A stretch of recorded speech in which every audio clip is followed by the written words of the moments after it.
राधा वल्लभ श्री हरिवंश। आइए आज गोपी गीत में गोपियों का जो भगवान श्री कृष्ण के प्रति विरह है उसके बारे में जानते हैं हिंदी अनुवाद में। गोपी गीत पहला श्लोक।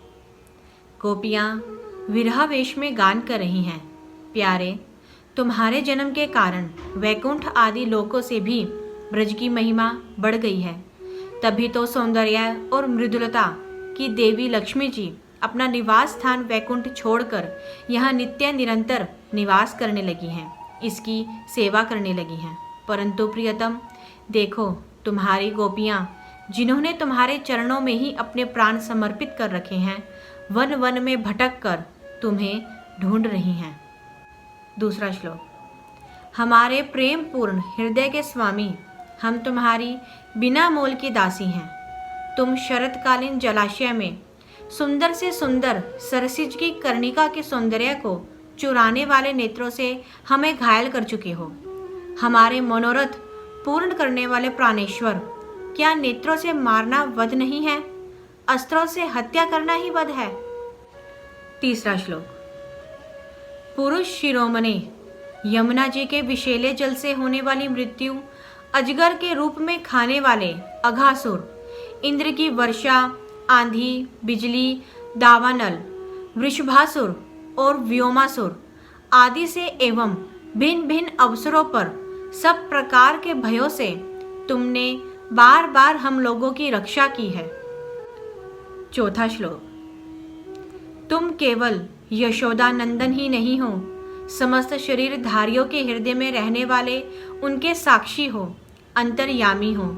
सखे, ब्रह्मा जी की प्रार्थना से विश्व की रक्षा करने के लिए तुम यदुवंश में अवतीर्ण हुए हो।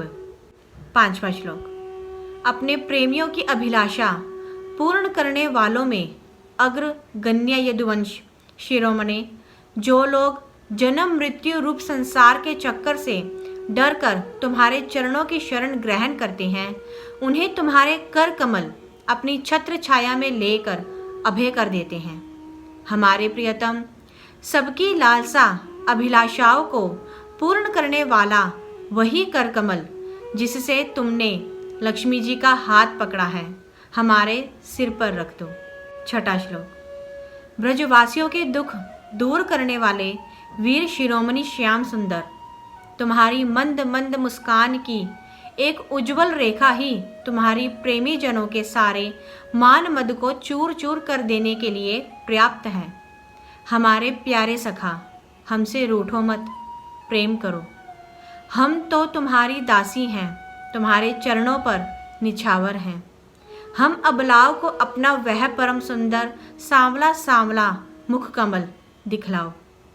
सातवां श्लोक। तुम्हारे चरण कमल शरणागत प्राणियों के सारे पापों को नष्ट कर देते हैं। वे समस्त सौंदर्य माधुर्य की खान हैं और स्वयं लक्ष्मी जी उनकी सेवा करती रहती हैं।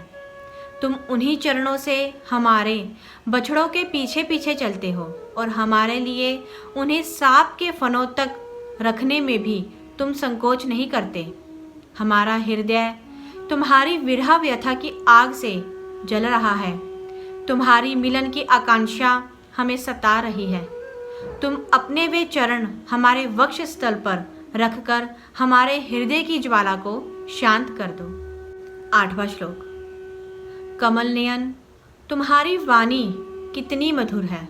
उसका एक एक पद, एक एक शब्द, एक एक अक्षर मधुरामति मधुर है। बड़े बड़े विद्वान उसमें रस जाते हैं, उस पर अपना सर्वस्व निछावर कर देते हैं। तुम्हारी उसी वाणी का रसास्वादन करके तुम्हारी आज्ञाकारिणी दासी गोपियाँ मोहित हो रही हैं। दानवीर, अब तुम अपना दिव्य अमृत से भी मधुर अधर रस पिलाकर हमें जीवन दान दो, छका दो। नौवां श्लोक। प्रभो, तुम्हारी लीला कथा भी अमृत स्वरूप है। विरह से सताए हुए लोगों के लिए तो वह जीवन सर्वस्व ही है। बड़े बड़े ज्ञानी महात्माओं भक्त कवियों ने उसका गान किया है। वह सारे पाप ताप तो मिटाती ही है, साथ ही श्रवण मात्र से परम मंगल, परम कल्याण का भी दान करती है। वह परम सुंदर, परम मधुर और बहुत विस्तृत भी है। जो तुम्हारी उस लीला कथा का गान करते हैं, वास्तव में वे भूलोक में वे ही सबसे बड़े दाता हैं। 10वां श्लोक। प्यारे, एक दिन वह था जब तुम्हारी प्रेम भरी हंसी और चितवन तथा तुम्हारी तरह तरह की क्रीड़ाओं का ध्यान करके हम आनंद में मग्न हो जाया करती थी। उनका ध्यान भी परम मंगलदायक है। उसके बाद तुम मिले। तुमने एकांत में हृदय स्पर्शी ठिठोलियाँ की, प्रेम की बातें कहीं। हमारे कपटी मित्र, अब वे सब बातें याद आकर हमारे मन को शुद्ध किए देती हैं। 11वां श्लोक। हमारे प्यारे स्वामी, तुम्हारे चरण कमल से भी सुकोमल और सुंदर हैं।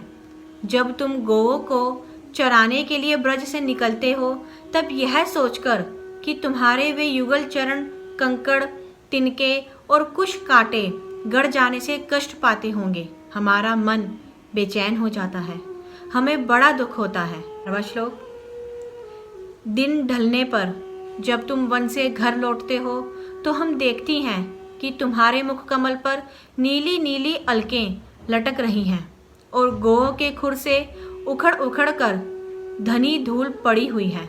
हमारे वीर प्रियतम, तुम अपना वह सौंदर्य हमें दिखा दिखा कर हमारे हृदय में मिलन की आकांक्षा, प्रेम उत्पन्न करते हो। 13वां श्लोक। प्रियतम, एकमात्र तुम ही हमारे सारे दुखों को मिटाने वाले हो। तुम्हारे चरण कमल शरणागत भक्तों की समस्त अभिलाषाओं को पूर्ण करने वाले हैं। स्वयं लक्ष्मी जी उनकी सेवा करती हैं। पृथ्वी के तो वो भूषण ही हैं। आपत्ति के समय एकमात्र उन्हीं का चिंतन करना उचित है, जिससे सारी आपत्तियां कट जाती हैं। कुंज बिहारी, तुम अपने वे परम कल्याण स्वरूप चरण कमल हमारे वक्ष स्थल पर रखकर हृदय की व्यथा शांत कर दो। 14वां श्लोक। वीर शिरोमणे, तुम्हारा अधरामृत मिलन के सुख को, आकांक्षा को बढ़ाने वाला है। वह विरहजन्य समस्त शोक संताप को नष्ट कर देता है। यह गाने वाली बांसुरी भली भांति उसे चूमती रहती है। जिन्होंने एक बार उसे पी लिया, उन लोगों को फिर दूसरों और दूसरों की आसक्तियों का स्मरण भी नहीं होता।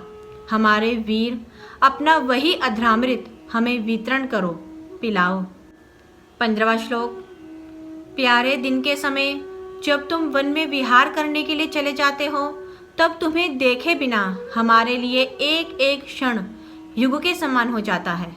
और जब तुम संध्या के समय लौटते हो तथा घुंघराली अलकों से युक्त तुम्हारा परम सुंदर मुखारविंद हम देखती हैं, उस समय पलकों का गिरना हमारे लिए भार हो जाता है और ऐसा जान पड़ता है कि इन नेत्रों की पलकों को बनाने वाला विधाता मूर्ख है।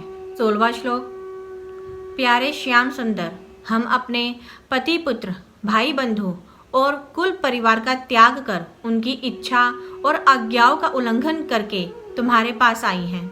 हम तुम्हारी एक एक चाल जानती हैं, संकेत समझती हैं और तुम्हारे मधुर गान की गति समझकर उसी से मोहित होकर यहाँ आई हैं। कपटी, इस प्रकार रात्रि के समय आई हुई युवतियों को तुम्हारे सिवा और कौन छोड़ सकता है। 18वां श्लोक। प्यारे, एकांत में तुम मिलन की आकांक्षा, प्रेम भाव को जगाने वाली बातें करते थे, ठिठोली करके हमें छेड़ते थे। तुम प्रेम भरी चितवन से हमारी ओर देखकर मुस्कुरा देते थे और हम देखती थी तुम्हारा वह विशाल वक्ष स्थल, जिस पर लक्ष्मी जी नित्य निरंतर निवास करती हैं। तब से अब तक निरंतर हमारी लालसा बढ़ती ही जा रही है और हमारा मन अधिकाधिक मुग्ध होता जा रहा है। 18वां श्लोक। प्यारे, तुम्हारी यह अभिव्यक्ति ब्रज वनवासियों के संपूर्ण दुखताप को नष्ट करने वाली और विश्व का पूर्ण मंगल करने के लिए है। हमारा हृदय तुम्हारे प्रति लालसा से भर रहा है। कुछ थोड़ी सी ऐसी औषधि दो जो तुम्हारे निज जनों के हृदय रोग को सर्वथा निर्मूल कर दे। 19वां श्लोक।